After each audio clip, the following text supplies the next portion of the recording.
The dust hung thick in the air as Martha Zimmerman stood beside her father's freshly dug grave, her hands trembling despite the oppressive New Mexico heat that pressed down on Socorro like a heavy blanket.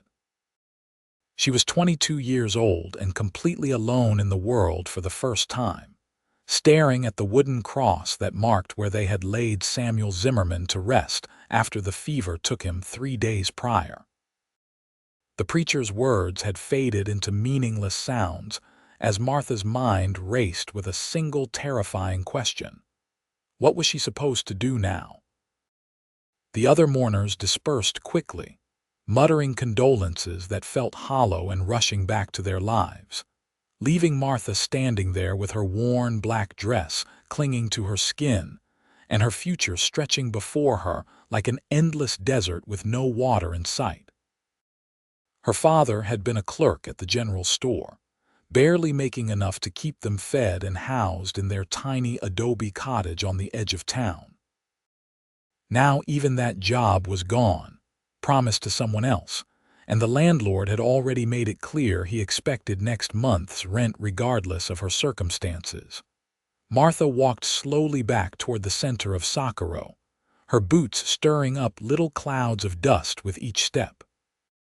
The town sprawled along the Rio Grande, a collection of adobe buildings and wooden storefronts that served the ranchers, miners, and drifters who passed through this corner of New Mexico territory in the summer of 1882.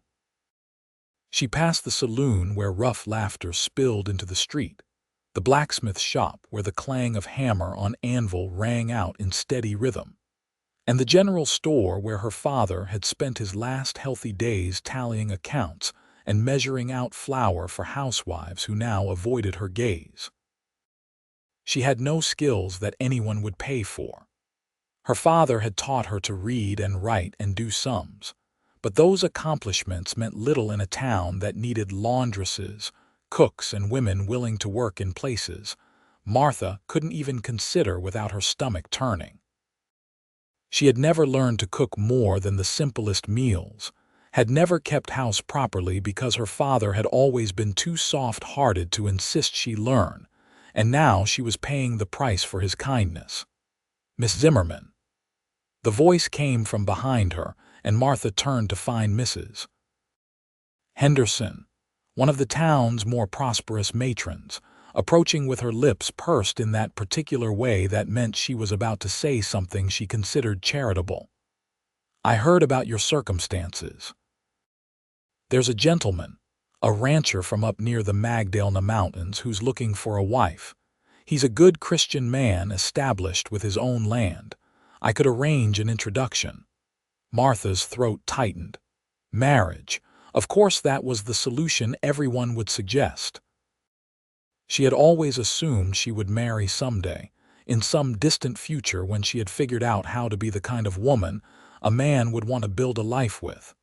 But now, faced with the immediate prospect, she felt panic rising in her chest like floodwater. "I appreciate your concern, Mrs. Henderson," Martha managed to say, her voice barely above a whisper, "but I don't think I'm suited for marriage right now." "Suited or not, dear, you need to eat." Mrs. Henderson's tone was brisk, practical. "Unless you have some other plan." Martha didn't. That was the problem. She thanked Mrs. Henderson and hurried away, her heart pounding, her mind spinning with fear and uncertainty. She couldn't marry a stranger. She didn't know how to be a wife. She could barely take care of herself, let alone manage a household, cook for a working man, or do any of the 1,000 things that wives were expected to do without question or complaint. She found herself walking toward the edge of town without consciously deciding to go there, her feet carrying her past the last buildings and out toward the open range where the land stretched away in shades of brown and gold beneath the brilliant blue sky. The Rio Grande ran somewhere off to her right, a ribbon of life in this harsh landscape, and ahead of her the mountains rose like ancient sentinels watching over the valley. Martha sat down on a large rock, not caring that the dust would ruin her dress, and let herself cry for the first time since her father died. She cried for him, for herself, for the life she had imagined that would never come to pass, and for the sheer unfairness of being a woman alone in a world that had no place for her except as someone's wife or worse. "You all right, miss?" The voice startled her so badly she nearly fell off the rock. Martha looked up, wiping at her tears with the back of her hand, and found herself staring at a man on horseback. He sat easy in the saddle, one hand resting on his thigh, the other holding the reins loosely. He was young, maybe 25 or 26, with sun-darkened skin and brown eyes that held genuine concern.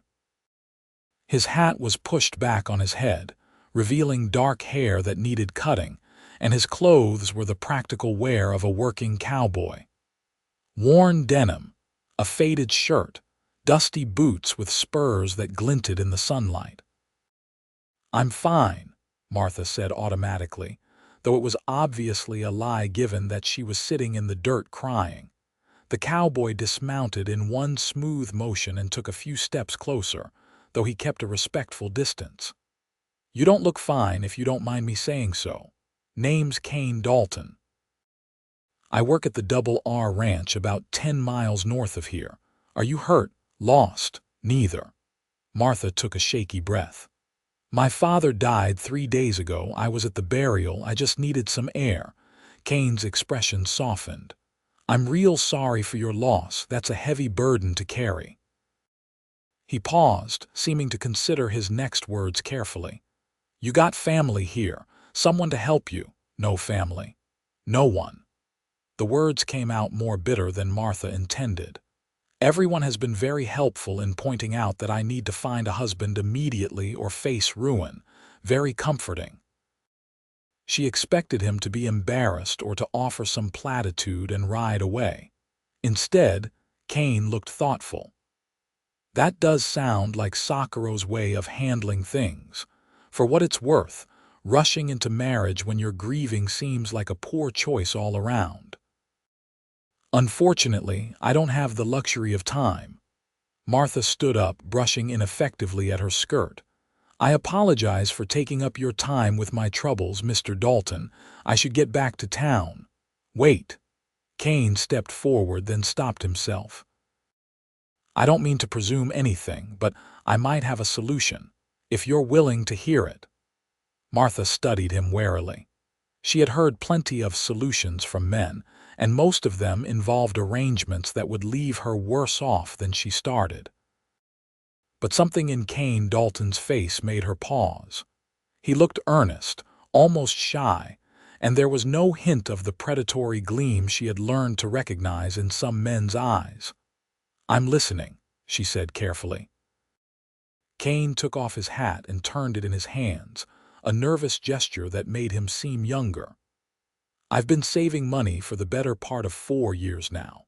Got enough put aside to buy a small parcel of land and some cattle to start my own ranch. The Double Articus owner, Mr. Richardson, is willing to sell me a section of his property that's been sitting unused. It's good land, with water and grass, but it's going to take a lot of work to build it up." Martha waited, not sure where this was going. "Thing is," Kane continued, "I've been putting off taking that step because, well, a ranch isn't something a man should run alone. I'd been thinking I should find a wife first, but I'm no good at courting and I spend most of my time working, so I haven't exactly had opportunities." He met her eyes directly. "What if we helped each other? You need a home and security.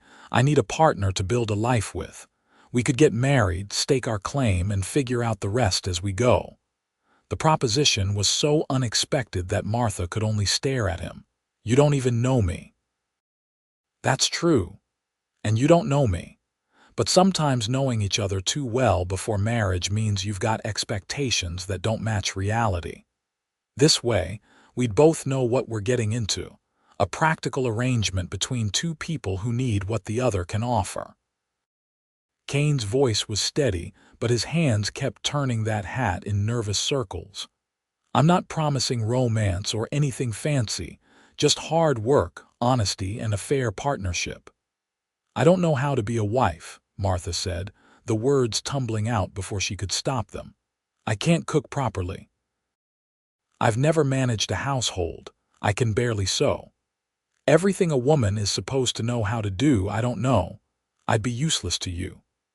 Kane was quiet for a moment, then he smiled, and it transformed his entire face from serious to something warm and genuine. We'll learn together, he said simply. I don't know how to be a husband either. Never been married before, never really had a proper home of my own. I've been bunking with other cowboys since I was 15 years old. But I figure if we're both willing to work at it and be patient with each other, we can figure it out. Martha felt something shift inside her chest. It wasn't love, not remotely, but it was something like hope, fragile and tentative. Here was a man offering her a real choice, not demanding anything except partnership and effort. No false promises of affection she hadn't earned, no pressure to be something she wasn't ready to be. Why me? She asked. You could ask any number of women in town.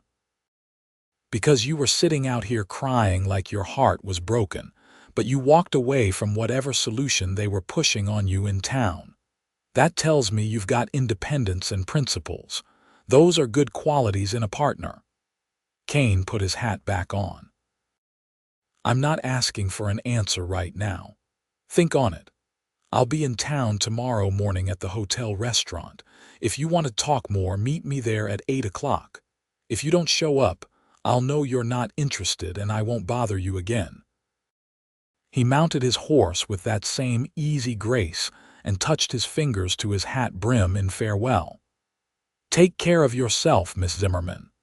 Martha watched him ride away, heading north toward the mountains, and felt the weight of her decision settling onto her shoulders.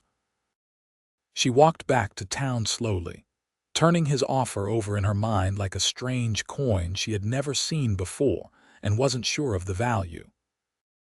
That night, in the tiny cottage that she wouldn't be able to afford past the end of the month, Martha sat at the small table where she and her father had eaten countless meals together and tried to think clearly. Marriage to Kane Dalton would solve her immediate problems. She would have a home, a purpose, and presumably enough to eat. But marriage was supposed to be forever, and the thought of binding herself to a stranger for the rest of her life terrified her. Yet what was her alternative? She could try to find work, but the only positions available to respectable women were already filled, and she lacked the skills for most of them anyway. She could accept Mrs. Henderson's offer and marry the rancher from Magdalena. But that felt even worse than marrying Kane, because at least Kane had been honest about what he wanted and hadn't tried to pressure her. The truth was, Kane Dalton had offered her something precious, the chance to learn and grow without being judged for her ignorance, and a partnership instead of the usual arrangement where a wife was expected to simply obey and serve. We'll learn together. Those 3 words kept echoing in her mind. Martha barely slept. She kept imagining what it would be like to live on a ranch with a man she didn't know, to try to cook meals and keep house and be a wife when she had no idea where to start. But she also imagined what it would be like to stay in Socorro with no money and no prospects, watching the pity in people's eyes turn to judgment when she inevitably failed to survive on her own. When dawn broke pink and gold over the mountains, Martha had made her decision. She washed and dressed in her only other decent dress, a simple blue cotton that her father had bought her for her last birthday. She braided her brown hair and pinned it up, trying to look respectable and capable even though she felt like a child playing dress-up. Then she walked to the hotel, her stomach churning with nervousness. The hotel restaurant was nearly empty at this early hour. Kane sat at a table by the window, a cup of coffee in front of him, looking out at the street. He was cleaned up from yesterday, wearing what were clearly his best clothes, and Martha realized with a start that he was nervous too. Somehow that made her feel better. He stood when he saw her, nearly knocking over his coffee in his haste. "Miss Zimmerman, you came." "I did." Martha sat down across from him, folding her hands on the table to keep them from shaking. "I've thought about your offer, Mr. Dalton. I have some questions before I give you an answer." "Of course. Anything." Kane sat back down, his full attention on her. "This ranch you want to buy. Where exactly is it?" "About 12 miles northeast of Socorro, up in the foothills. There's a creek that runs through the property year-round and good grazing land. The previous owner started to build a cabin but never finished it. We'd have to complete the building and set up everything from scratch." Kane's eyes lit up as he described it. "It's hard country, but it's beautiful. You can see for miles, and the mountains are right there. It's quiet, peaceful." "How long would it take to get into town from there?" "On horseback, about 2 hours if you take it steady. Longer with a wagon." Martha absorbed this. She would be isolated, far from whatever limited help Socorro might offer. But then, Socorro hadn't offered much help anyway. "What would you expect from me as your wife?" Kane seemed to consider this carefully. "Honestly, I've been thinking about that since yesterday. I suppose the usual things. Cooking, keeping the house, eventually taking care of a garden and maybe chickens. Helping with the ranch work when needed, because we won't be able to afford hired hands for a while. But mostly, I'd expect you to be honest with me. If something isn't working, tell me. If you need help with something, ask. I don't want a wife who pretends everything is fine when it's not." "What about children?" Martha felt her face heat at the question, but it needed to be asked. Kane's neck flushed red above his collar. "That would be up to you. I mean, eventually I'd hope for a family, but there's no rush. We've got time to get to know each other first, build up the ranch. I'm not expecting anything on the wedding night except sleep, because we'll both be exhausted." The frank practicality of his answer reassured Martha more than any romantic declaration could have. This was a man who understood what he was asking and wasn't trying to dress it up in false sentiment. "One more question," Martha said. "What happens if this doesn't work? If we get out there and realize we've made a terrible mistake?" Kane was quiet for a long moment. "I suppose that's a risk we'd both be taking. But I promise you this, I won't mistreat you. I won't force you into anything you don't want. And if there ever comes a time when you truly want to leave, I won't stop you. That's not much of a guarantee, I know, but it's all I can offer." Martha took a deep breath. "Then my answer is yes, I'll marry you." The smile that spread across Kane's face was like sunrise. "You will, truly, truly. Though I meant what I said yesterday, I don't know how to be a wife. I'm going to be terrible at this. And I don't know how to be a husband. I'll probably be just as terrible, but we'll figure it out together." Kane reached across the table and offered his hand.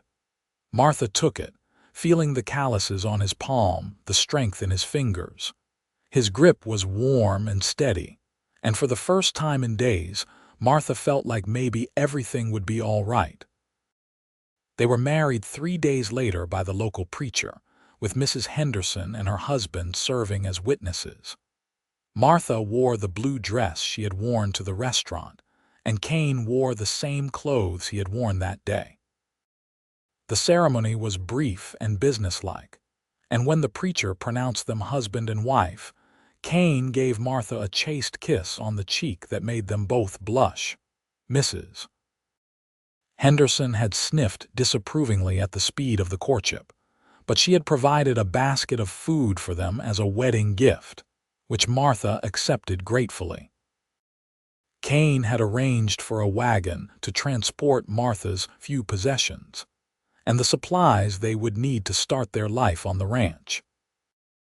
They left Socorro that afternoon, the wagon loaded with flour, beans, coffee, basic tools, blankets, and everything else Kane had carefully selected from the general store.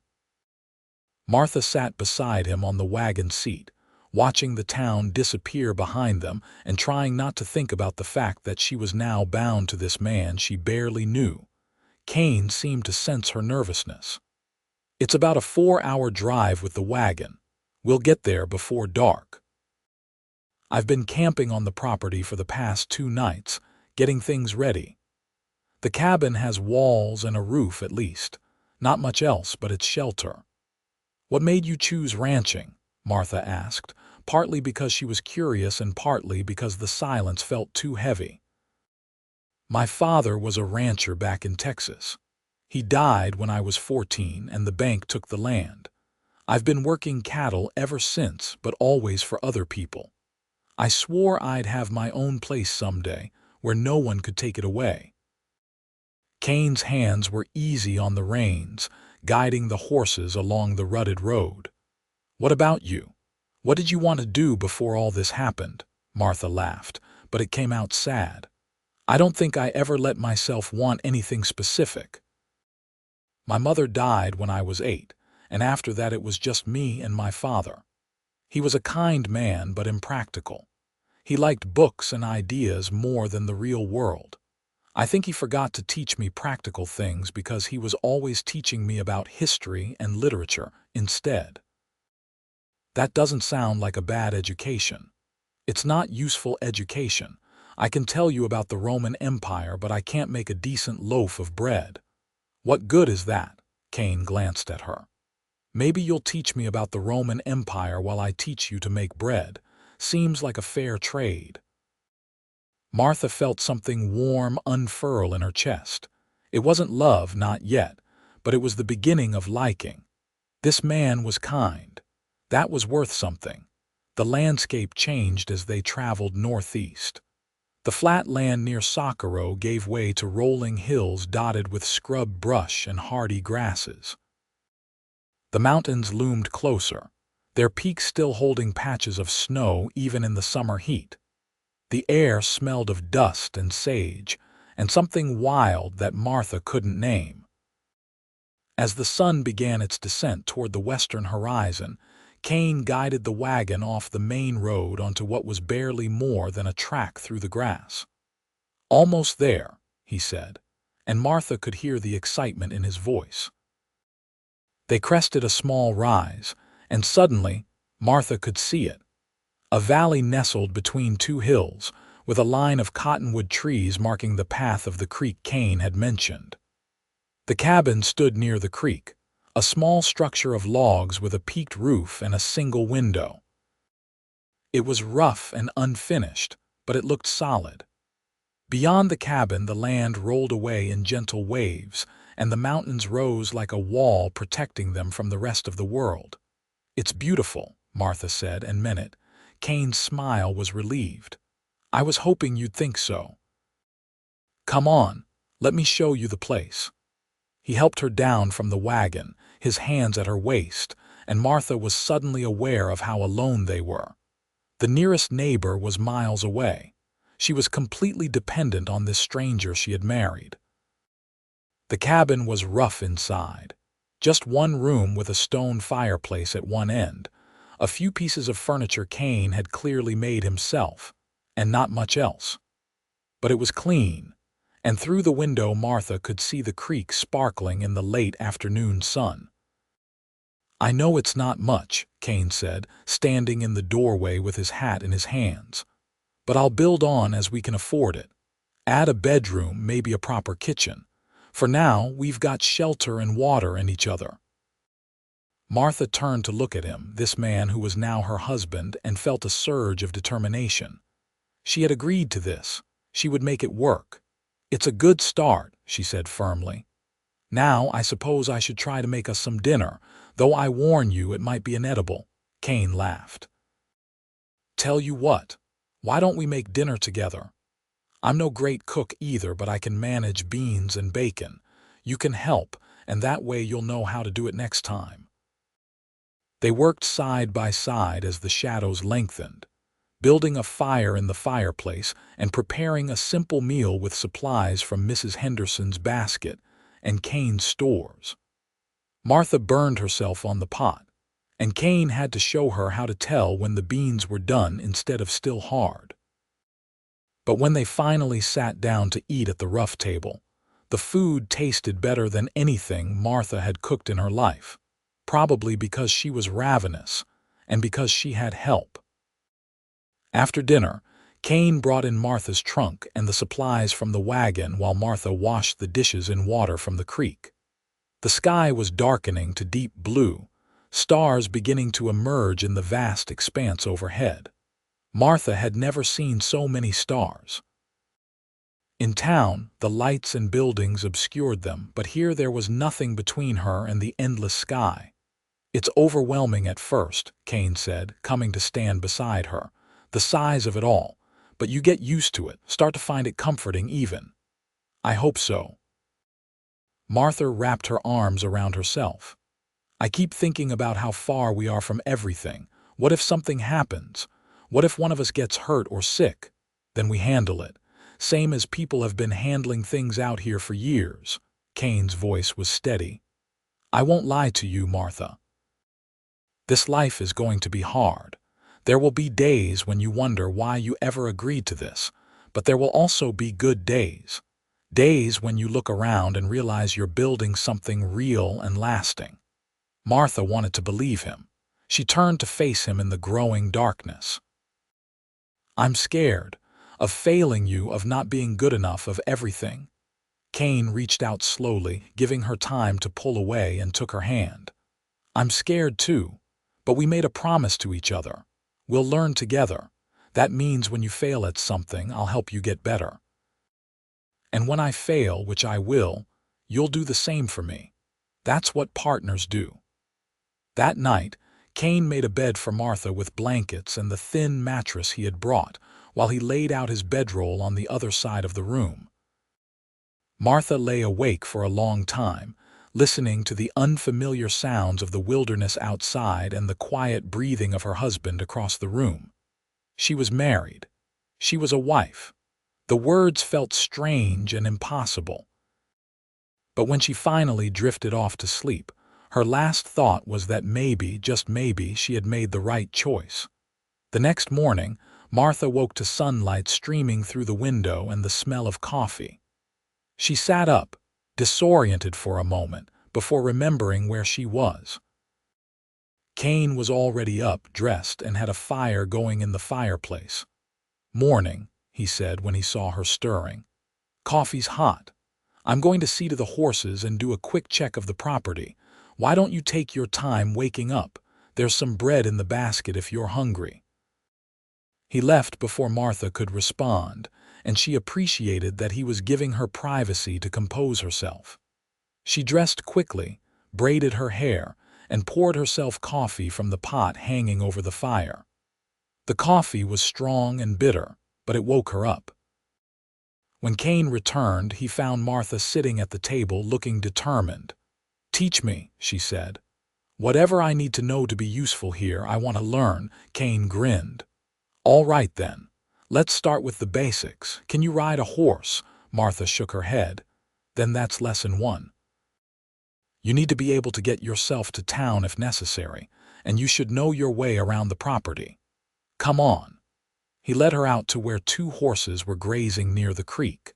One was the sturdy bay he had been riding when they first met. The other was a smaller mare with a gentle eye.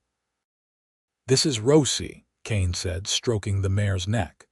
"She's getting on in years, but she's steady and calm, perfect for learning on." Over the next hour, Kane taught Martha how to approach the horse, how to saddle her, how to mount and sit properly. Martha fell off twice, landing hard in the dirt, but Kane just helped her up and told her to try again. By the time the sun was high in the sky, Martha could walk Rosie around the yard without falling off, and she felt ridiculously proud of herself. "You're a natural," Kane said, though Martha suspected he was being generous. "Tomorrow we'll work on trotting. For now, let's have some lunch and then I'll show you around the property." They ate bread and cheese, and then Kane saddled both horses. Martha's legs were already sore, but she climbed onto Rosie's back without complaint. They rode slowly across the land that was now theirs, Kane pointing out landmarks and explaining his vision for the ranch. "I'm thinking we fence this section first. Run maybe 20 head of cattle here to start. We'll need to build a barn before winter and a proper henhouse. The creek never runs dry, which is worth more than gold in this country." His enthusiasm was infectious, and Martha found herself starting to see what he saw, not just empty land but possibility. They rode for over an hour until Martha was so sore she could barely sit in the saddle. Kane noticed and immediately turned them back toward the cabin. "I should have realized that was too much for your first real ride. Sorry about that." "Don't be sorry. I need to toughen up." But Martha was grateful when they finally got back, and she could slide off Rosie's back onto solid ground. That evening, Kane taught Martha how to make cornbread to go with their dinner of beans. She mixed the ingredients under his instruction, and when the bread came out of the Dutch oven golden and steaming, she felt a surge of triumph. "I made bread," she said, staring at it in wonder. "It's actual bread," Kane laughed. "It is, and it's good bread, see? You're learning already."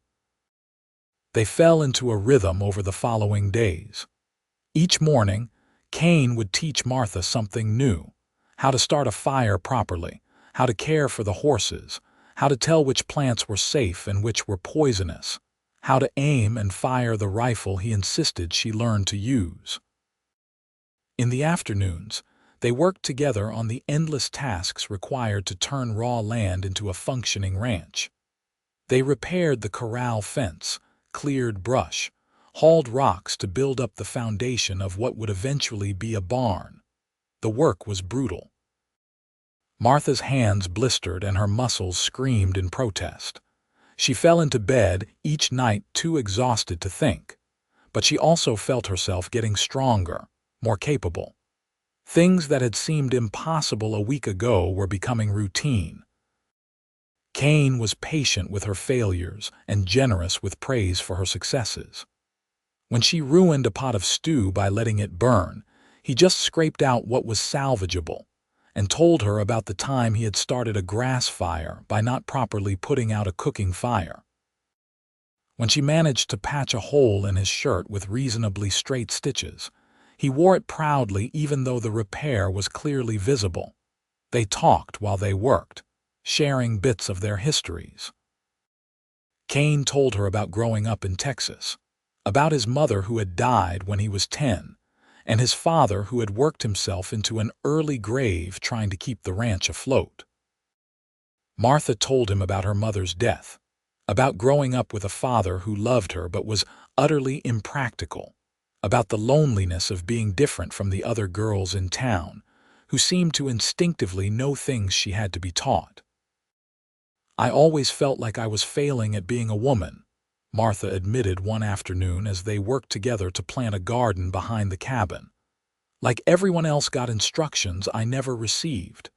Kane sat back on his heels, wiping sweat from his forehead. "Maybe that's not a bad thing. Seems to me those instructions keep women pretty limited. You can read and write and think. That's worth more than knowing how to embroider a tablecloth. Try telling that to the women of Socorro. I don't care about the women of Socorro. I care about my wife, who is smart and determined and learning to do everything she sets her mind to." Kane said it matter-of-factly, like it was simple truth, and Martha felt warmth spread through her chest. They were becoming friends, she realized. Partners, just like Kane had promised. And more than that, Martha was starting to feel something else, something that made her heart beat faster when Kane smiled at her, something that made her aware of his presence in a way she hadn't been at first. One evening, about 3 weeks after their wedding, a storm rolled in from the mountains. They could see it coming for hours, dark clouds building and building until they blocked out the sun. The wind picked up, sending dust devils spinning across the range, and the temperature dropped sharply. "We need to get the horses into the corral and secure everything that might blow away," Kane said, already moving. They worked quickly, bringing in tools and supplies, making sure the animals were safe. The first drops of rain were falling when they finally ducked into the cabin and barred the door against the wind. The storm hit with shocking force. Rain lashed against the walls and thunder cracked so loud it seemed to shake the ground. Water started leaking through a gap in the roof, and Kane scrambled to position a bucket underneath, while Martha stuffed rags into the crack to slow the leak. They stood together in the middle of the cabin, breathing hard, listening to the storm rage outside. Lightning flashed, illuminating Kane's face for a brief moment, and Martha saw that he was grinning. "This is terrible," she said, but she found herself smiling too. "This is living," Kane corrected. "Come on, let's make sure everything stays dry." They spent the next hour moving furniture away from leaks and mopping up water. At some point, Martha slipped on the wet floor and Kane caught her, his arm wrapping around her waist to steady her. For a moment they stood frozen, pressed close together, and Martha became acutely aware of how strong he was, how safe she felt in his arms. "You all right?" Kane asked, his voice rough. Martha looked up at him and saw that his eyes had darkened. He was looking at her the way a man looks at a woman he wants, and her breath caught in her throat. "I'm all right," she whispered. Kane's hand came up to cup her cheek, his thumb brushing across her skin. "Martha, I've been trying to give you time, to not rush anything. But I need you to know that this stopped being just a practical arrangement for me a while ago." Martha's heart was pounding so hard she was sure he could hear it. "When?" "Probably the first time you fell off Rosie and got back up without complaining. Or maybe when you burned that stew and just laughed about it.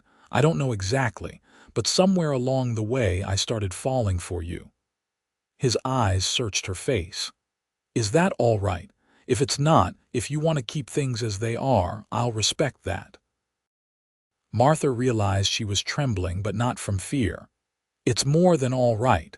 I've been feeling the same way, I just didn't know if I was allowed to." "Allowed to?" Kane looked puzzled. "This was supposed to be practical.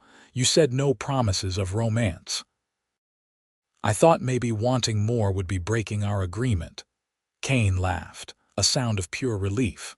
"Martha Dalton, you are absolutely allowed to want more. I'm hoping for it, praying for it even. I want this to be a real marriage in every way, if you want that too."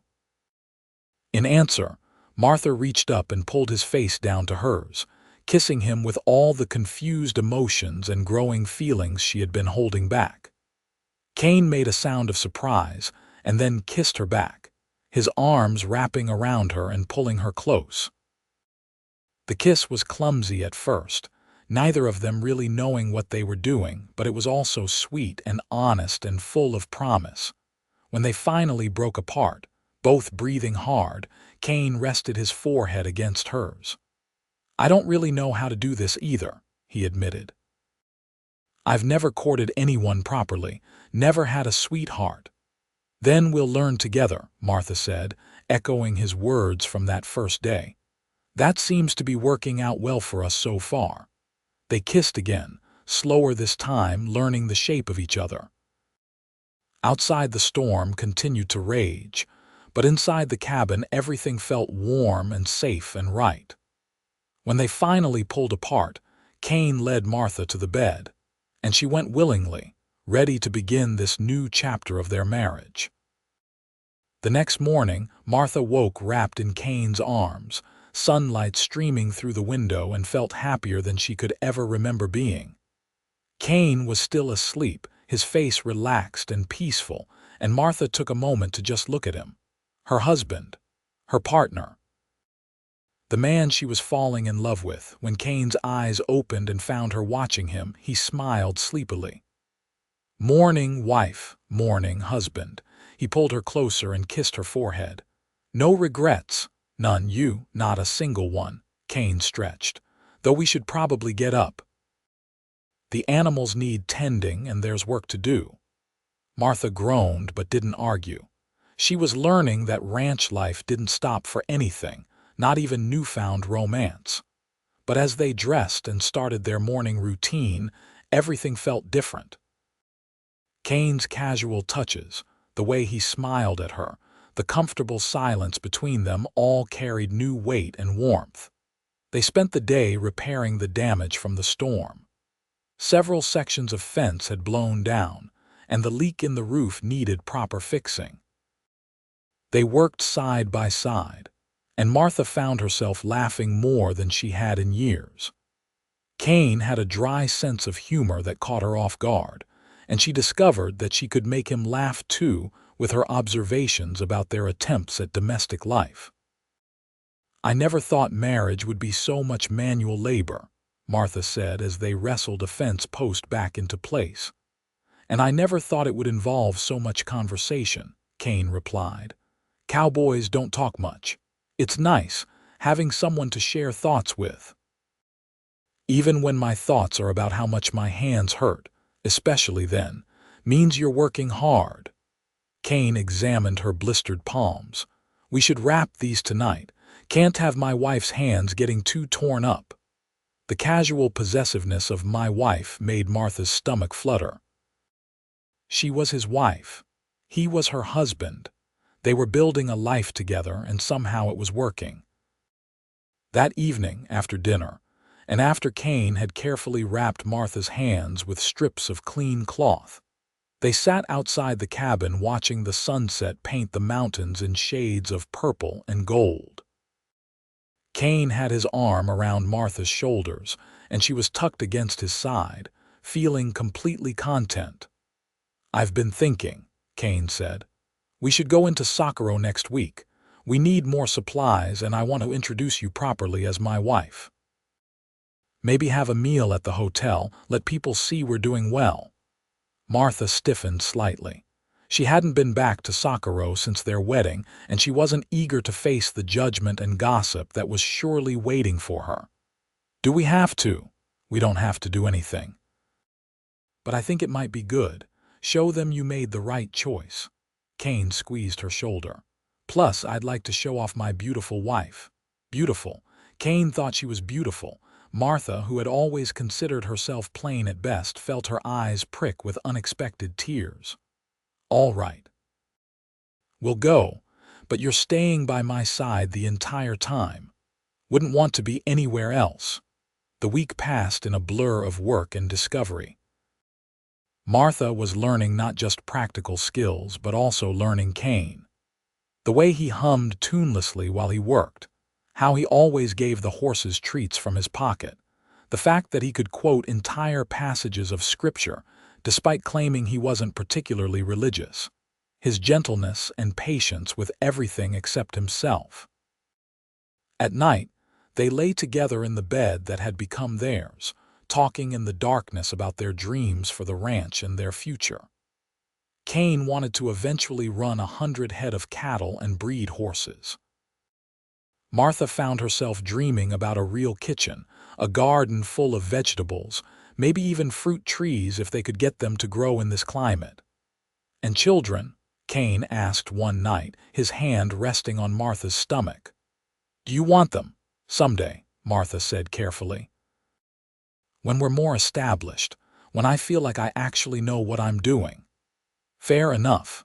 Though I should warn you, children don't wait until you know what you're doing. They just arrive and you figure it out as you go." Kane's voice was amused. "But I'm happy to wait until you're ready." Martha turned in his arms to face him. "You're a good man, Kane Dalton. I'm trying to be. You make it easier." When they rode into Socorro the following week, Martha was nervous despite her determination not to be. She had dressed in her best clothes and pinned her hair up carefully, wanting to look capable and successful. Kane had cleaned up too, and they made a presentable couple as they guided the wagon down Socorro's main street. People stared. Martha had expected that. but she held her head high and kept her hand on Kane's arm, drawing strength from his solid presence beside her. They stopped first at the general store to place their supply order. The clerk, a man who had worked with Martha's father, looked shocked to see her. "Miss Zimmerman. Or I suppose it's Mrs. Dalton now. We heard you'd married and moved out to the Dalton place." "That's right," Martha said firmly. "We need flour, sugar, coffee, and a few other things." She handed over the list Kane had helped her write, and the clerk hurried to fill it. While they waited, Mrs. Henderson bustled in, her eyes widening when she saw Martha. "My dear girl, I've been so worried about you rushing into marriage like that. How are you managing?" "Very well, thank you," Martha replied. She was surprised to find it was true. "My husband has been teaching me what I need to know, and we're building up the ranch together." Mrs. Henderson's gaze shifted to Kane, assessing him. "Mr. Dalton, I hope you're treating this young woman properly." "Doing my best, madam." Kane's voice was respectful but firm. "Martha's been a true partner. Couldn't ask for better." Something in Martha's chest expanded at his words. He wasn't just saying what was expected. He meant it. She could hear it in his voice. They had lunch at the hotel restaurant, the same place where Martha had agreed to marry Kane weeks ago. It felt like years had passed since then. They sat at the same table by the window, and Kane ordered them both the chicken dinner. "Feels different, doesn't it?" Kane said, watching her. "Being here now. Everything feels different now." Martha reached across the table and took his hand, not caring who saw. "I was terrified that day. I felt like I was drowning and you were offering me a rope, but I wasn't sure if I should trust it. And now I know I made the right choice, maybe the only good choice I've ever made." Martha squeezed his hand. "Thank you for being patient with me, for keeping your promises." Kane's eyes were soft. "Thank you for taking a chance on a cowboy with more dreams than sense." They spent the afternoon gathering supplies and visiting with the few people Martha had known. The preacher congratulated them on their marriage and invited them to attend services when they could make the journey. The blacksmith, a gruff man named Samuel, inspected Kane's list of needed tools and promised to have them ready within a month. By the time they started the long drive back to the ranch, the sun was setting and the wagon was full of supplies. Martha leaned against Kane's shoulder, tired but satisfied. "That wasn't so bad," she admitted. "Told you, people can see you're thriving. That shuts down gossip faster than anything." Kane guided the horses onto the road northeast. "Plus, I like showing you off," Martha laughed. "I'm not exactly something to show off. I'm just learning how to be an ordinary wife." "There's nothing ordinary about you, Martha Dalton. You're extraordinary. I knew it the first day I met you, sitting on that rock crying but still refusing to accept defeat. You've got a strength in you that most people never find." Martha didn't know what to say to that, so she just held his arm tighter and watched the familiar landscape roll past. The mountains ahead were dark silhouettes against the star-filled sky, and she could smell the sage and dust that meant home.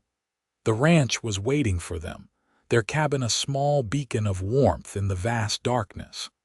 They unloaded the most necessary supplies and left the rest for morning. Inside, Kane built up the fire while Martha made coffee, and they sat together reviewing their purchases and planning the work ahead. Summer gave way to fall, and the frantic pace of work intensified as they raced to prepare for winter. Kane bought 15 head of cattle from Mr. Richardson, young stock that would form the foundation of their herd. He and Martha worked from dawn to dusk every day, fencing more pasture, finishing the barn, cutting and storing hay for the winter months ahead. Martha had stopped thinking about whether she knew how to be a wife. She simply was one. She could cook meals that were actually edible, most of the time. She could mend clothes and tend the garden and handle a rifle well enough to scare off coyotes. She could ride Rosie across the property without falling off, and she was learning to help Kane with the cattle, though the big animals still made her nervous. More than that, she and Kane had become true partners. They knew each other's rhythms and habits. They could work together all day without speaking and still be perfectly coordinated. At night, they lay together and talked or simply held each other, the bond between them growing deeper and stronger. One crisp October morning, Martha woke feeling distinctly unwell. She made it outside before vomiting behind the cabin, and when she came back in, Kane was waiting with concern written all over his face. "You all right? Was it something you ate?" Martha wiped her mouth and suddenly realized what this might mean. She had missed her monthly courses. She had been so busy she hadn't really thought about it, but now, with this nausea, the truth hit her. "I think I might be pregnant," she said, and watched Kane's face transform from worry to joy so fast it was almost comical. "Pregnant, are you sure?" "Not completely, but the signs are there." Martha sat down at the table, her hands shaking slightly. They had talked about children, but the reality of it was suddenly overwhelming. "I'm not ready. We were going to wait until next spring at least."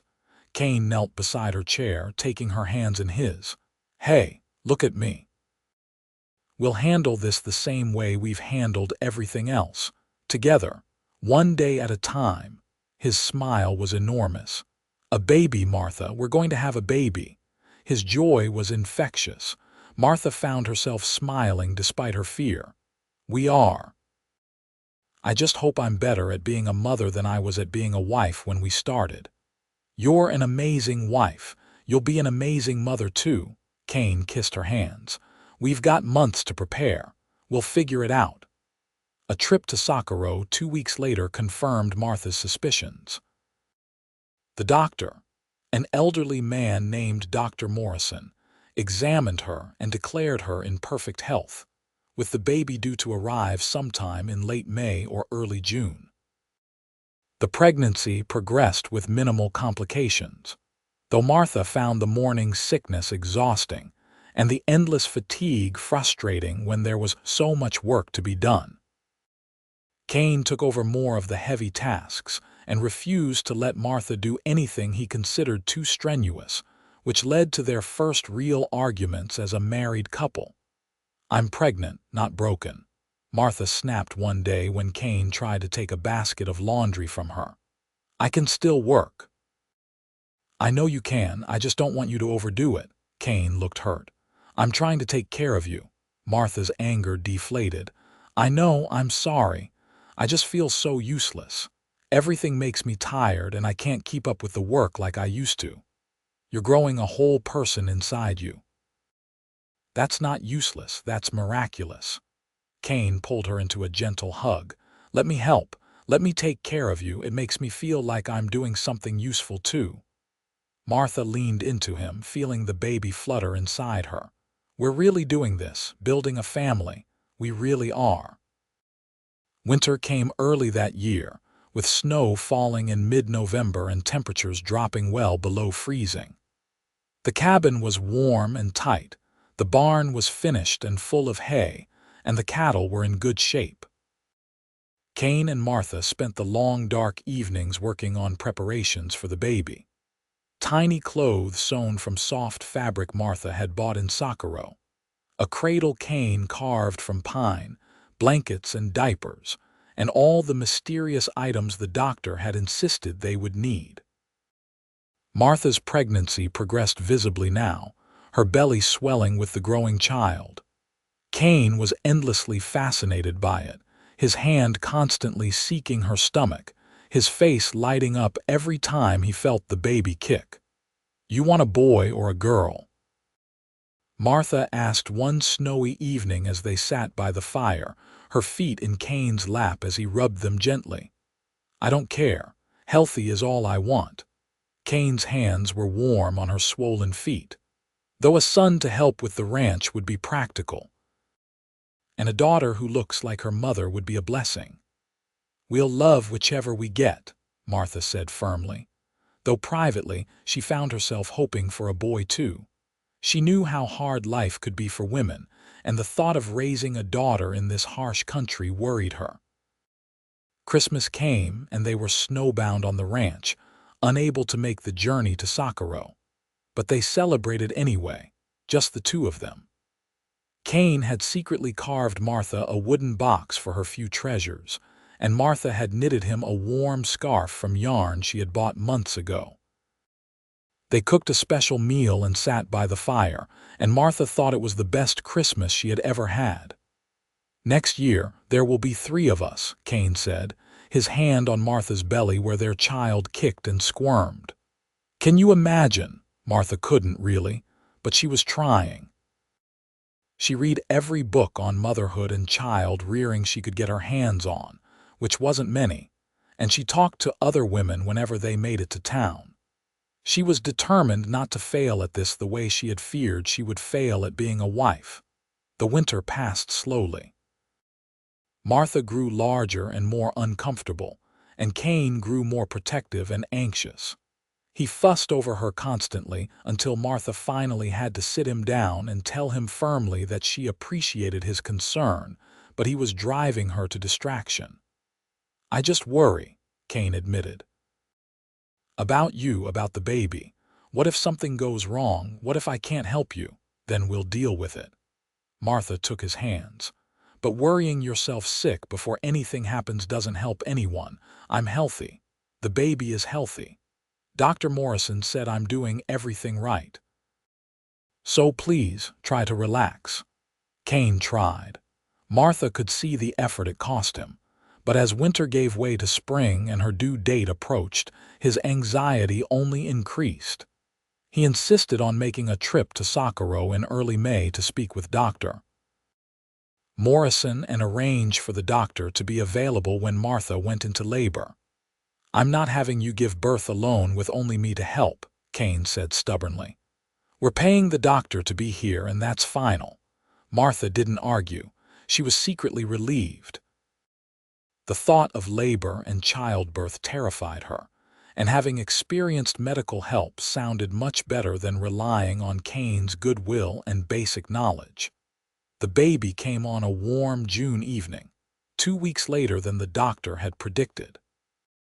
Martha's labor started just after sunset, with pains that made her gasp and double over. Kane immediately saddled his horse and rode for Socorro at a gallop, leaving Martha with instructions to stay calm and do nothing until he returned with the doctor. Martha tried to stay calm, but the pains kept coming, stronger and closer together. She walked around the cabin, breathed like she had been told, and tried not to panic. It felt like hours before she heard the sound of horses outside and Kane burst through the door with Dr. Morrison right behind him. "How are you doing, Mrs. Dalton?" the doctor asked calmly, setting down his medical bag. "It hurts," Martha gasped. "Is that normal? Completely normal. Let's get you comfortable and see how things are progressing." The next several hours were the hardest of Martha's life. The pain was beyond anything she had imagined, waves of agony that left her gasping and crying out. Kane stayed by her side the entire time, holding her hand, wiping her forehead with a cool cloth, murmuring encouragement even though she could tell he was terrified. "You're doing so well," he kept saying. "So strong. I love you so much, Martha. You can do this." When the baby finally arrived in the early hours of morning, Martha was exhausted beyond measure. But when Dr. Morrison placed the tiny, squalling bundle in her arms and said, "It's a boy, Mrs. Dalton. A healthy baby boy," she felt a rush of love so powerful it took her breath away. "A son," Kane whispered, his voice choked with emotion. He was crying, tears streaming down his face as he looked at his wife and his child. "We have a son, Martha." The baby was red-faced and angry, his tiny fists waving, his lungs working magnificently as he screamed his displeasure at being born. Martha counted his fingers and toes, examined his perfect little face, and felt her heart expand to make room for this new person. "What should we name him?" she asked Kane, who was sitting beside the bed with one finger gently stroking the baby's downy hair. "I was thinking Kenneth after my father, if that's all right with you." "Kenneth Dalton." Martha tested the name. "I like it, Kenny for short, Doctor." Morrison stayed for a few more hours, making sure Martha and the baby were both doing well before Kane paid him and drove him back to Socorro. When Kane returned, he found Martha nursing Kenny for the first time, both of them figuring out the complicated process together. "You're a natural," Kane said softly, sitting on the edge of the bed. "I have no idea what I'm doing," Martha admitted, "but I think he's getting the idea." Kane leaned over and kissed her forehead. "I'm so proud of you, so grateful. I love you, Martha. More than I thought it was possible to love anyone. I love you too." Martha looked up at him with tears in her eyes. "Thank you for finding me that day. Thank you for offering me a chance when I didn't think I deserved one. Thank you for taking it, for trusting me, for building this life with me." Kane gently touched Kenny's head. "Look at what we made. A family." The next weeks were a blur of exhaustion and wonder as Martha and Kane adjusted to life with a newborn. Kenny was a hungry baby who woke every few hours demanding to be fed. Martha was sore and tired, and Kane took over virtually all the household and ranch work so she could rest and recover. Late one night, after Kenny had finally settled back to sleep following a particularly long crying spell, Martha found Kane standing by the cradle, just watching their son sleep. "He's perfect," Kane whispered. "Absolutely perfect. 10 fingers, 10 toes, healthy lungs, everything we hoped for." Martha came to stand beside him, wrapping her arm around his waist. "We did good. We did." Kane pulled her close. "Are you happy, Martha, truly?" "Happier than I ever imagined being. You gave me a home, a purpose, a family. You taught me that not knowing how to do something isn't the same as failing, that learning together is better than pretending you already know everything." Martha looked up at him. "You gave me love when I didn't think anyone would ever want me. I'll always want you, always love you. You're my partner, my wife, the mother of my son. You're everything." Kane kissed her softly. "We've come a long way from that first day when you said you didn't know how to be a wife. And you said we'd learn together." Martha smiled. "Best promise you ever made. Best promise I ever kept." Summer passed into fall again, and Kenny grew from a tiny newborn into a chubby baby with Kane's brown eyes and Martha's determined chin. Martha fell into the rhythm of motherhood, learning to nurse and change and soothe with increasing confidence. Kane was a devoted father, carrying Kenny in a sling while he worked, singing to him in a terrible off-key voice that somehow always made the baby smile. The ranch continued to prosper. The cattle herd grew as Kane bought more stock, and several cows gave birth to healthy calves. They hired a ranch hand named Tom, a young man from town who was willing to work hard in exchange for food, lodging, and experience. This freed up Kane to focus on expanding their operation and spending more time with his family. On their first wedding anniversary, Kane took Martha outside after dinner while Tom watched Kenny. The stars were brilliant overhead, and Kane led Martha to the small rise above the cabin where they could see their entire property spread out before them. "1 year ago today, you took a chance on me," Kane said, pulling Martha close. "We stood in front of the preacher and made promises to each other, and I had no idea if we would make it work. But we did. We really did." "Because you kept your word," Martha said. "You said we'd learn together, and you meant it. You never made me feel stupid for not knowing things. You just taught me, patiently, over and over until I got it right. You taught me, too, how to be a husband, how to share my life with someone instead of just existing alone, how to love someone more than myself. Kane turned Martha to face him. "I want to keep learning together for the rest of our lives. I want to grow old with you on this land, raise our son and maybe more children if we're blessed with them. I want to wake up next to you every morning and fall asleep holding you every night. Will you keep being my wife, my partner, my love, for the rest of my life?" Martha promised. "And beyond if we get that chance too." They kissed under the stars, with the wind whispering through the grass and the mountains standing guard around their little valley. Below them, they could hear Kenny beginning to fuss and Tom's uncertain attempts to soothe him. "We should get back," Martha said reluctantly, "probably. Though Tom needs to learn how to handle a crying baby. Good practice for when he gets married someday." But Kane took Martha's hand and led her back down the hill toward the cabin where light spilled from the windows and their son waited for them. The years passed with the steady rhythm of ranch life. Kenny grew into a sturdy toddler and then a curious little boy. 2 years after his birth, Martha gave birth to a daughter they named Catherine after Kane's mother, a beautiful baby with Martha's brown hair and Kane's easy smile. 3 years after that, another son arrived, Robert, who had Martha's serious nature and Kane's strong build. The ranch grew with the family. Kane's careful management and hard work paid off, and they were able to expand their land holdings, increase their herd to over 100 head, and build additions to the cabin until it was a proper ranch house with multiple bedrooms, a real kitchen, and even a parlor for receiving the occasional visitor.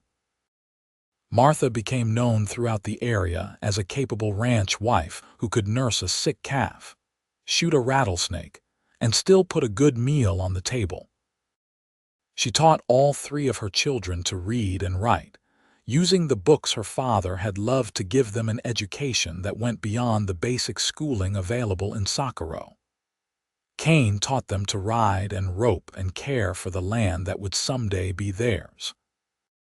On their 10th anniversary, Kane surprised Martha by taking her to Socorro for a full weekend, leaving the children with Tom and his new wife. They stayed at the hotel, ate meals they didn't have to cook, and walked through town like the successful couple they had become. "Remember when we had lunch here after I proposed?" Kane asked as they sat in the restaurant. "You were so nervous." "I was terrified. I thought I was making the biggest mistake of my life." Martha smiled across the table at him. "Turns out it was the best decision I ever made. No regrets. Even when the work is hard and the money is tight and the kids are driving you crazy, not a single one." Martha reached across and took his hand. "I have a life I never imagined I could have. A home, a family, a husband who loves me and respects me as an equal partner. What more could I want?" "How about a dance?" Kane stood and offered his hand. A fiddle player had started up in the corner and several couples were moving to the music. "I never did get to dance with you at our wedding." "That's because we didn't have a proper wedding dance." Martha let him lead her to the small space cleared for dancing. "I should warn you, I don't know how to dance." "Then we'll learn together," Kane said with a grin, pulling her into his arms. "Seems to work well for us." They swayed together, not really dancing so much as moving to the music while holding each other close. Martha rested her head on Kane's shoulder and felt completely, utterly content. They had built something real and lasting, just like Kane had promised that first day. They had learned together, failed together, succeeded together, and loved each other through all of it. "What are you thinking about?" Kane asked softly. "How lucky I am. How grateful I am that you stopped to check on a crying woman sitting on a rock that day." Martha looked up at him. "You saved me, you know. Not just from poverty or ruin, but from believing I wasn't capable of anything. You showed me I could learn, grow, become someone I'm proud to be. You saved me, too, from a lonely life without love or purpose beyond work. You gave me a family, a real home, a reason to build something lasting. Kane kissed her forehead. "We saved each other." The music played on, and they danced until Martha's feet hurt and Kane admitted his back was complaining about all this romance. They walked back to the hotel arm in arm, talking and laughing like the young couple they had once been, and the mature partners they had become. That night, lying together in the hotel bed that felt strange and too soft after years of their own familiar mattress, Martha thought about the journey they had taken together. From strangers brought together by necessity to true partners bound by love. From two people who didn't know how to be married to a couple who had built a life that was rich and full and deeply satisfying. "Kane," she whispered in the darkness. If you could go back and do anything differently, would you?"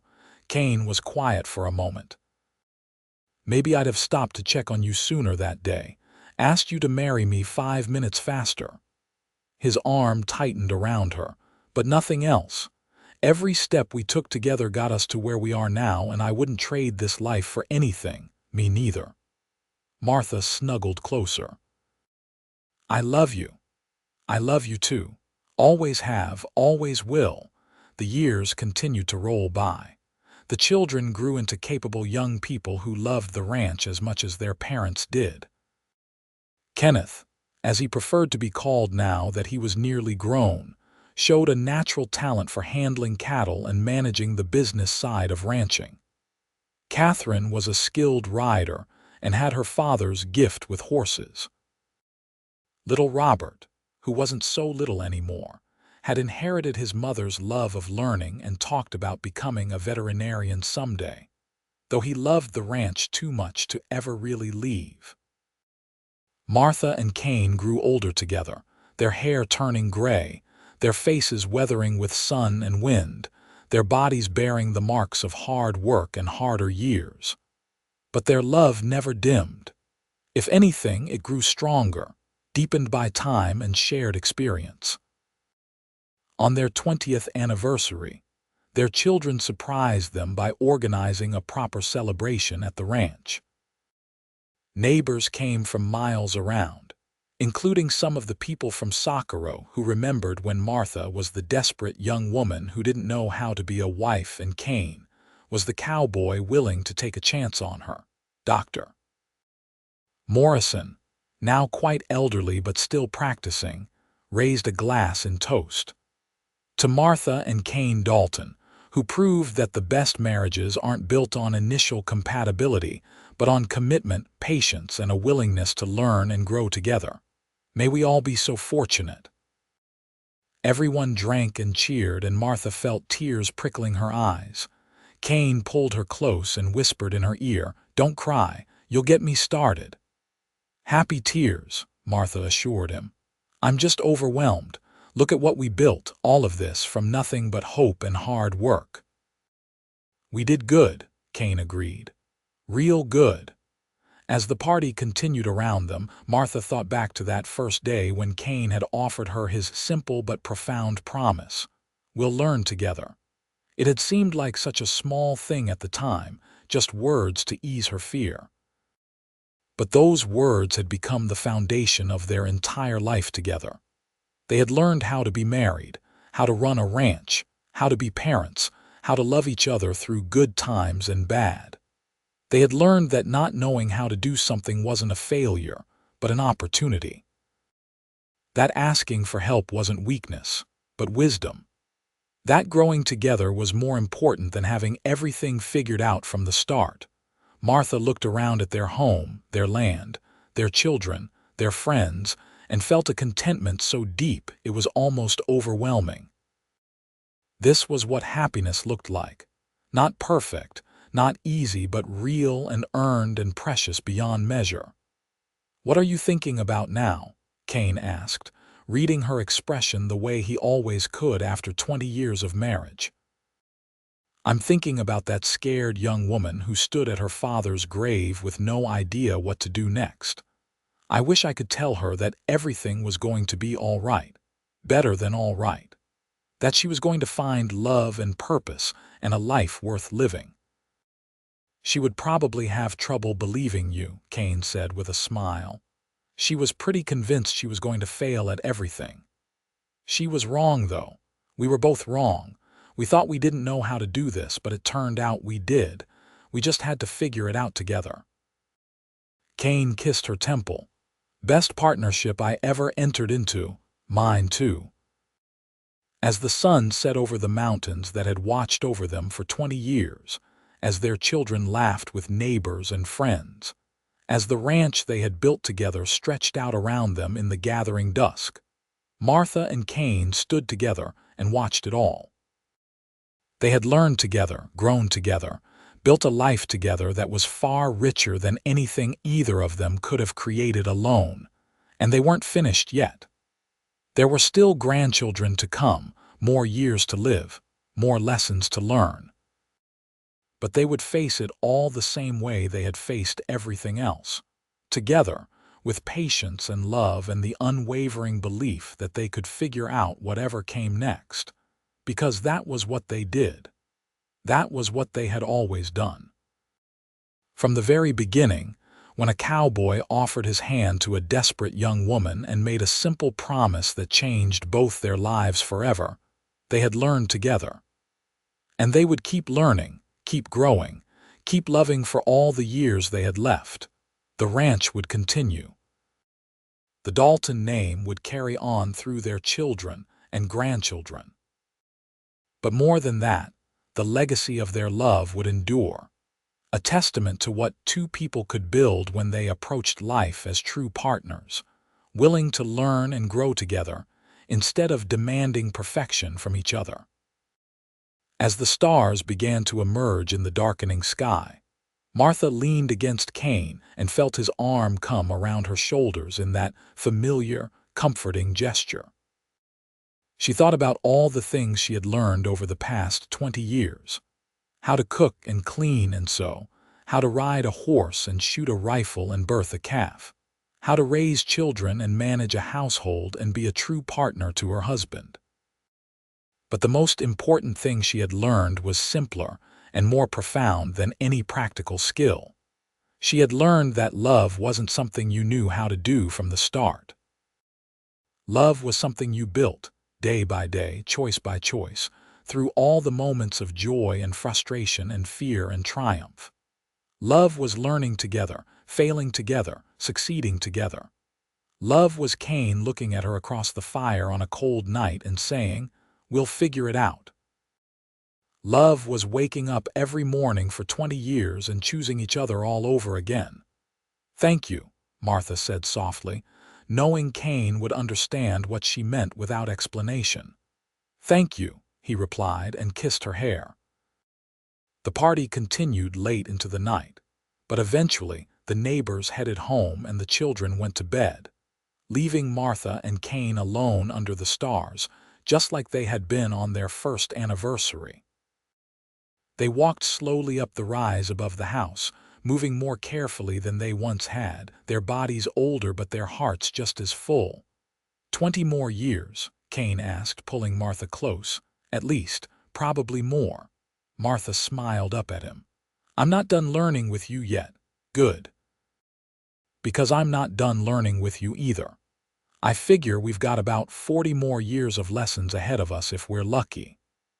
"Then we'd better get started," Martha said, and kissed him the way she had kissed him hundreds, thousands of times over their 20 years together.